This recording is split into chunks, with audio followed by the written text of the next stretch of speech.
colenews.com. Si je n'habite pas lelo ezali phénomène de délivrance, ezalaka vrai bien faux. Pour le to comment on mona aux osambela na kimbangiste, lobi ba monio na bima, lobi ba monio na catholique, lobi ba monio na mpevalongo, don lobi ba monio na groupe de prière songolo. Nyoso na to kenda ko lukanini, toyoka biyano ya population. Mbote mama. Phénomène de délivrance, ezaka vrai bien faux. Pour le to comment on mona lelo batu, ba mama, ba papa lelo mona l'église o songolo, lobi akena mzame malamu, lobi akena kimbangiste, lobi akena mpevalongo ou bien na bima bien na catholique bien wapi nyonso wana eza koluka nini tozolinga toyeba. Bon, délivrance c'est bien ceux qui les cas où oza ba problème il faut voir délivrer eza mabete ya kotambola ba église songolo moyen place église yo ozosambela okoko zo délivrance te. Non, ya kotambola ba église ebele wande mabe faut za esika moko d'avance nzamba salara faut za non na ondima eza te non changer ba église so za na ondima place yo sambela nzamba osala on a ba problème oza nango. Est-ce que lipamboli ezalaka fo bima ok na église mususu ou bien ozalaka na église oyo ozali bien o pesa offrande po ba pambola yo o pesa boye pesa mbongo boye poto pambola nzamba lobi boye fo seme boye nyonso wana eza po na délivrance te wana eza po na bato bakomisa ma nzambe neti mbongo kwa commerce mais délivrance ekipa mbongo te ekipa mbongo te ekipani. Donc premièrement non rondima na yo mutu mutema kwa eza polele na bamisa na nyonso salaka nzamba osala ba problème na. Mais musala nzambe pe tambola na mbongo soki mbongo eza te musala nzambe tambola ndeni. Bon moni ya mabe oyo koma lelo ke non pesa $1000 pour te délivrer na ba faire boy pesa 10,000 pour te délivrer yo omoni wande mabe. Mais malgré nous c'est tambola la mbongo et contribuer à mes premières mais non mutema ya mutu quoi eza polele nzamba sala mama nyonso ala po mbongo tout et ute pa nzambe dans un motamo to kopesa nzambe po azwelo solution ba faire na osanke oza mutema eza polele. Merci papa. Non eza solo ya solo ndeni bon na komona moni mutu premièrement faut mutu za délivrer tant to bota maka mebele mutu bota na famille. Bon, la famille, mususu mututo abota mena mukili soit ayaka les bienvenus. Mususu pona ye ayena mokamungo ça déjà freiné na famille bota na bango. Et tant mutu akomi ko sambela mbi yesu face à délivrer vise makamunyo sa mabe o abota maki nango il fait bankolongwa pas comme pepe na mukele bota mona nzana nzambe. Yo to bengi signe délivrance eza nécessaire pour la vie à mutu. Et bon yo muto bota mi na yo obota mi oza bébé oza ta lisumu te. Bo lisumu o ba olinga ba sa délivrance pona nini? Bon maman to bota manza lisumu. Mutabota ki abotami na boyenge benazati tu ba yenge tu arata na masumu parce que maman zo ki zemena nzala lisumu tu ba ta mutato zo bota futo za délivrer makamu na nzambe pour que te ba venir na biso ezala kimia nyonso pour na pongo sa fitir na biso. Mais siko ko tambo na église ebele lelo oza awa na KTV lobi ba monio na bima lobi ba monio na kintwali lobi ba monio na catholique lobi ba monio na groupe de prière songolo nyonso wana eza ko la na mouvement place batu baza ebele po batu bazo délivrer batu kuna batu bazo mona ba miracle ndenge na ndenge ou bien zanine église big sa mututé zanine kasi ile big sa mututé Jésus moko pasteur ça de église première église ça molimo ba bingi lokole ya liboso ça mo Jésus première église ya no mutema no mutu on demeli Yesu deuxième église ba bâtiment to zo mona ndio lobi ba bima ba KTV ba catholique ça ba bâtiment église o muta sali ya moko mais soki bon monde batu bazo tamona ba église belé peut-être na société naté mutu faut en église moko o monique we koto na ndemeli nzambe na ngai un jour obikisa ngai fana za église mona na nzela oyo église oyo no kile église bele beza atina te église bikisa moto te mo bikisa moto na ya Jésus conseil ni opesa ba oyo batambola na église lelo aza awa lobi a conseil ni opesa bango non batika banzela église bele basa na église moko o ba ndemeli Yesu na bango asa pena like pa na yete na ba problème za na ngo nzambe akoyeba na kobikisa na yango batika banzela église bele za atina te. Ah, merci. Merci papa. Phénomène de délivrance est normal. Délivrance. Pour ba délivrer autant mususu ozaki na problème ozaki na litige moko à partir à litige wana muto ozaki na nyongo na ye a bloquer yo. Siko ekosenga nini? Ekosenga yo ofuta litige wana après bato maele ba oyeba nini ba ko délivrer yo. Yangwana to bengi délivrance. Ndeti nyongonini par exemple, ebisa biso ndeti nyongonini oyo zalaki nango oyo kofuta po ba délivrer yo. Okoki pe ko defa mbongo ya mutu zo ko ka kozongisa yango te, ta musu mutu wana mbongo ne eza ya négativité. Numéro ya mbongo wana oyo zwa ebima normal te ebima na nzela mabe. Fo ozongisa yango. Numéro ya mbongo nini? Ebisa biso ba numéro te. Fungona biso toyeba mbongo oyo ya mabe neti mbongo ya négatif neti mbongo ya makila boyosko defi mbongo ya makila olingi kozongisa yango te mutu wana lokola na mutu ya négatif soki abloke yo ekosenga il faut ba délivrer yo yango tobengi délivrance sikoyo mbongo wana soki ozongisi yango ta mosusu ye ndenge ozwa mbongo na yo ozolinga ozongisa te malobo azoloba wana e bloqué yo ba faire no ozosala ezotambola te à partir ya mbongo ne oyo zwa na maloba ne wana oyo aloba alaka na mbongo na ye e bloqué yo siko foya epai ya bato bayebi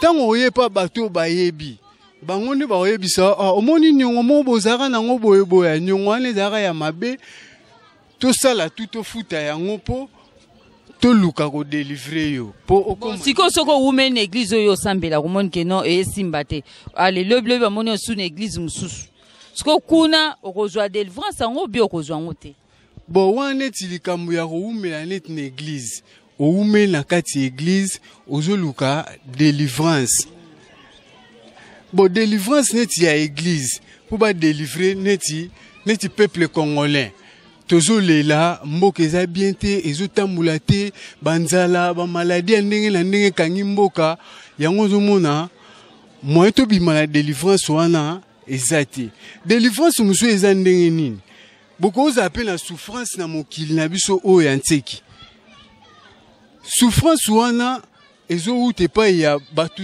na biso bakufa sikoyo avant bokoma délivrer il faut to sa relation na bato na biso wana bakufa pe to yeba bango tane ti lelo Congo eza bloqué toza délivré te toza bloqué bato bakoma olala banzala ba maladie ndenge na ndenge ya na mboka pola nini ya bongo po biso na bato na biso bakufa tozaka na relation te donc relation faut ezonga na bato bakufa nde po zwa délivrance avant to zwa délivrance il faut relation ezonga na bato wana.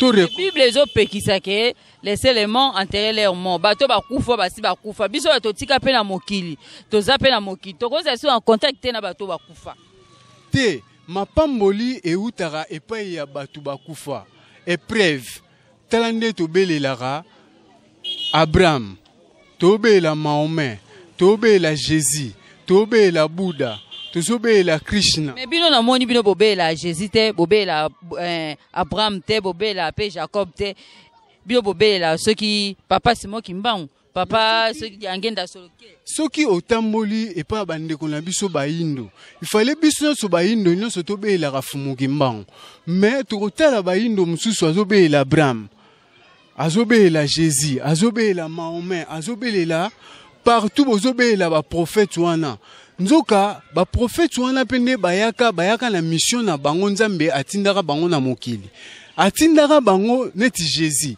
batindaki ya sauver 12 tribus ya Israël mission na ezalaka ya ngwana a sauver pe 12 tribus ya Israël pa laksi bango nzela lelo tane ba Israélien bazali bazo konza mokili po Jésus ayebisa bango na kei na kotindela bino molimo mosantu ezaka vrai ndenge nini.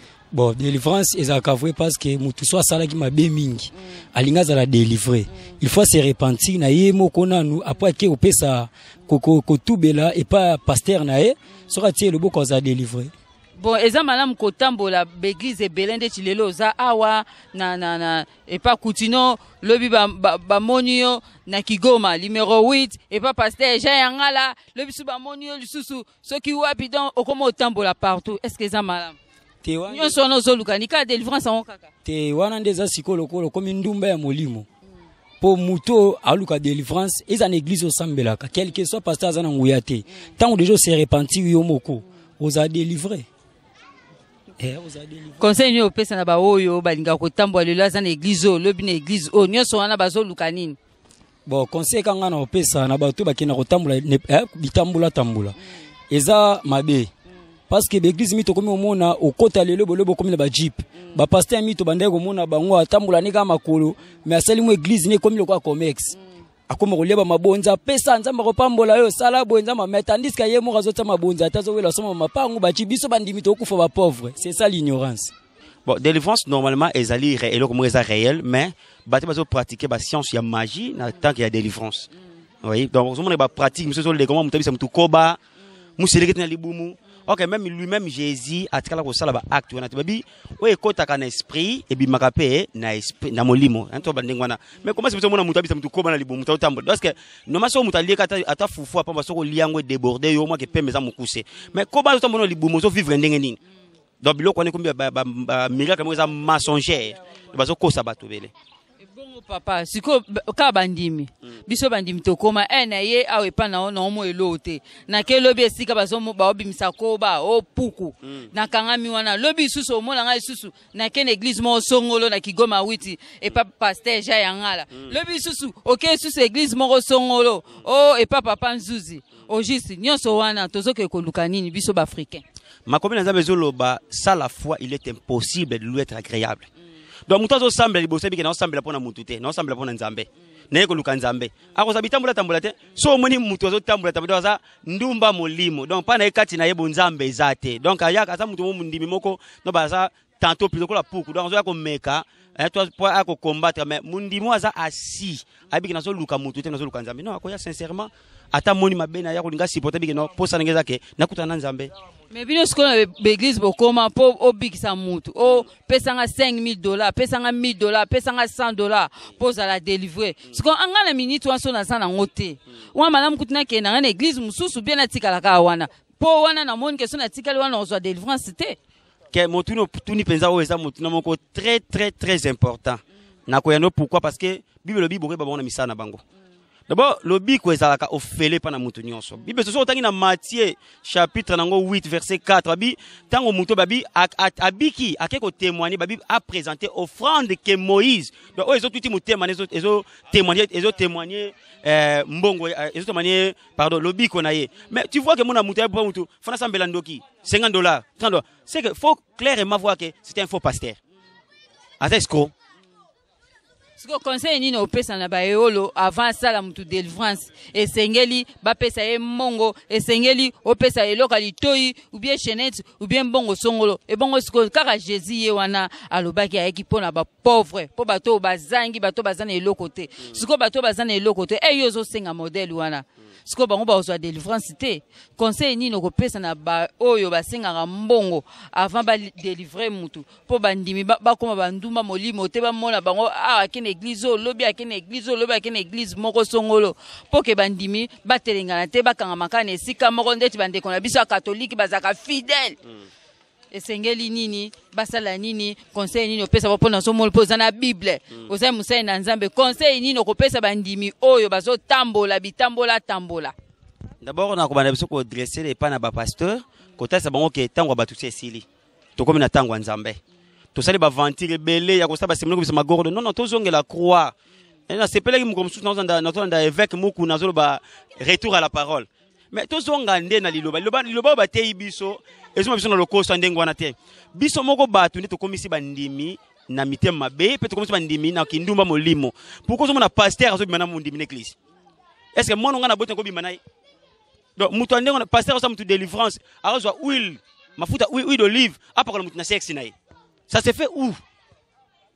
Donc c'est là que ça va passer clairement que tango ba tous sili to komi tango ya nzambe ba tambola sincèrement na ko banga nzambe ba to samibe ko lokwa bezoloba ndeto komona ke défense ko passer mais kaka wili wana balobaka yango wili na nzela mafuta ba tupe bakangola maka na nzela mungwa ba tupe bakangola maka ezaka ya solo bezaka lokuta pone Ezekiel kaka na Ezekiel so to koti na Ezekiel okoyoka bakende ko pambola mai moko babwaka kyango babwaka ki mungwa na mai wana pambola kimboka ane bande ko pambwa mate a partir ba yako bwaka mungwa na mai wana ekomaki peto okoyebisa biso nini pona mafuta na mungwa oyo lelo batu bakomo kosalela yango. Bon, merci maman. Donc ke batu mingi batanga makomi malamu te. Soki nzamba pesa ki explication pa Ezekiel asalango ezanga Ezekiel te nga komo na Richard. Donc Ezekiel ezaki époque nyango esalamaki mais eza époque natanga soma ya kalamu na boka ngo mungu bongwana. Non, eza ngate. Ça veut dire que to landaka prophétie selon temps na yango. Wana pesi exemple na lobi pona mungwa na mafuta est-ce que yango pe kangola maka donc e délivrer pe batu po batu leo to komo mona ba komo kosalela mungwa na mafuta. Yango wana pesa ki exemple ya Ezekiel na Bible. OK. Eza normalement ngana benga ngo eza idolâtrie. Coutume donc mutamika mesa no ka monika ke bachaka mungu afasala non ça veut dire ça ka mususu pe ko sala mungu ate o ko sala pe huile te donc mutu une église ane loko te ay ka komi boy pour ça me fana sengele beso huile non donc eloko ko kangola mutaka kombo Yesu Kristo o sala huile o sala mungu to sala ngote ce qui c'est vrai que ça connecté na Jésus Christ mutu ko bika clairement. Merci papa. D'après ngezala ya solo ndeni parce que so tie konzima na o ozala guérir. Et bon ndeni to koma omona lelo mama za na église oyo lobi ba moni Jesus na église oyo lobi ba moni Jesus na Kigoma wit et pas apôtre Jean Yangala lobi ba moni pas Mukuna lobi ba moni pas Coutinho nyonso wana ezanini. Aza tout d'abord na konzima te aza pe na confiance en Nzambe na yewana te ya wana zo changer l'église pour azwa guérison.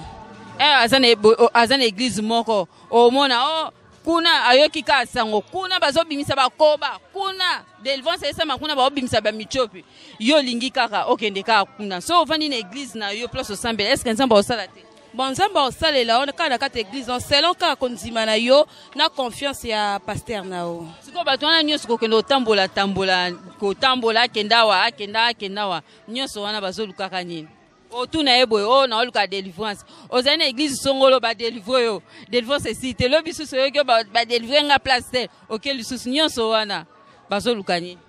Bon pona ngai na kosenga ke bakanga toujours ka na église moko batalela nzambo bango balandi batika kotambola na église musu ba kota église mususu o azaki na ba botoli yango asukia conseil. Non, délivrance ezali likambo ya solo mais pour le moment délivrance c'est comment si j'ai mon groupe n'importe qui il peut faire la délivrance.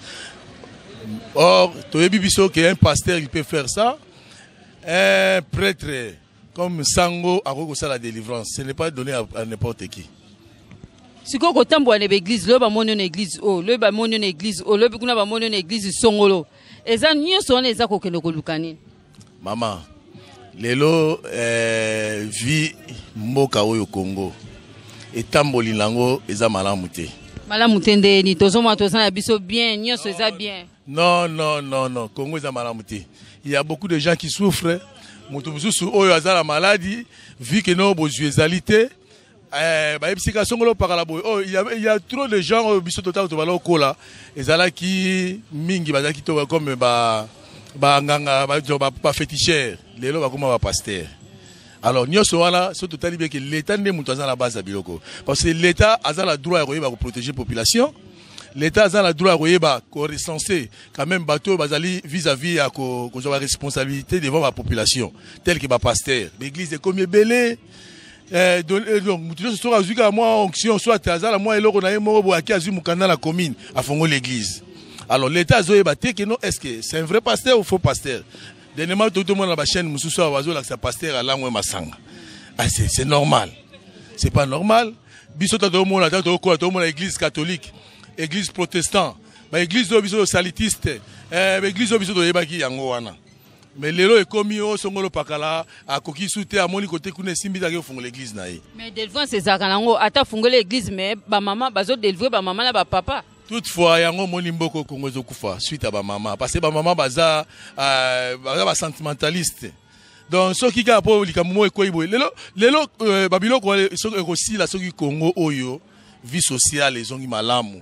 Papa zongeli bozwina ye ndenge sengeli tangu biso to kola to no wele la koyamba papa na sachet soko yebika papa moi moi fromage dans la kati, moi boudin charcuterie dans la kati, moi gâteau aux angate, mais le papa za rasu na terre au sale logo wanate. Maman ka faut ba changer l'église, a que l'église est belle songolo. Maman zo ne roluka église wana po azo mo la changement zate. Biso ba papa tozo bango ke no po mo kezo tambola malamu te, yango na église. So ke na ba pays oza développé, ba makambo ezala kate. Muto azo sala azo vivre. Ayebi que no dimanche ou soit je peux aller à l'église. Yo bani bana tongo tini no keneka ba pasteur. Hein? Ok, pas pasteur nem to biso ba Congo ba lobaka fo sala osambela. Soki osali nde osambela. Soki osalite osambela nini? Ato osambeli okozwela okote. Hein? Po nzambe apesi biso nyonso makasi tu muto esengeli azwa.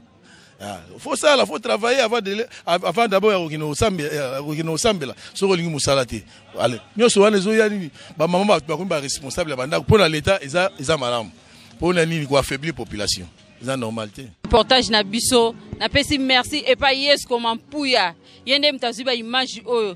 Na pesi merci na Patrick Nsala yende mtamonter yango na bosanité. Coach na nga. Na bi coach na nga. Bisengo Gidil. Na pesi mbota trop.